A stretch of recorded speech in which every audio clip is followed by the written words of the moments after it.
هل قابلت قبل كده شخص كل اللي يهمه يكون محور الاهتمام؟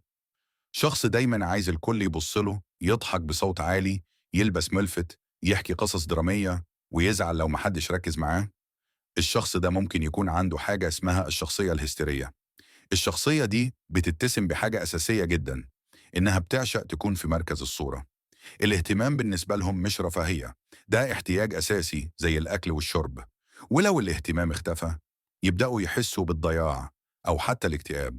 الشخص الهستيري بيكون عنده تعبير مبالغ فيه عن المشاعر، يعني لو فرحان بيضحك جامد جدا، ولو زعلان بيعيط كأنه في فيلم، ولو اتضايق ممكن يبالغ بشكل يخلي اللي حواليه مش عارفين إذا كان حقيقي ولا تمثيل. وده لأنهم بيستخدموا العواطف كوسيلة لجذب الانتباه. في العلاقات، الشخص الهستيري بيكون ساحر وجذاب جدا في البداية، يعرف ازاي يخلي الطرف التاني ينبهر بيه ويخليه يحس انه مميز جدا. بس المشكلة ان مع الوقت العلاقة دي بتبقى مليانة دراما ومشاعر متقلبة، يوم حب جامد ويوم خصام كبير، لانهم دايما محتاجين يحسوا ان الطرف التاني مركز معاهم طول الوقت. كمان بيهتموا جدا بالمظهر الخارجي، وبيحاولوا يستخدموه كوسيلة لجذب الناس، وده ممكن يخليهم أحيانا يبانوا سطحيين.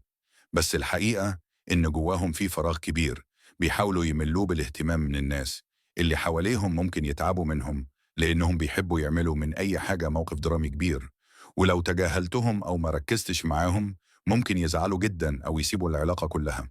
لكن المهم نعرف إن الشخصية دي مش شريرة، هي شخصية بتعاني وبتدور على الحب بطريقتها الغلط. وأحيانا بيكون السبب جذر الطفولة، زي إن الشخص ما كانش بياخد حب كفاية إلا لما يعمل حاجة تلفت النظر، فكبر واتبرمج على كده. العلاج هنا بيكون عن طريق العلاج النفسي، خصوصا العلاج السلوكي المعرفي، علشان الشخص يبدأ يفهم نفسه ويتعلم ياخد الحب من غير ما يضطر يبالغ أو يمثل. وفي النهاية، لو عندك حد بالشكل ده في حياتك، حاول تفهمه بدل ما تحكم عليه، لأن جواه طفل صغير لسه بيدور على نظرة إعجاب من العالم.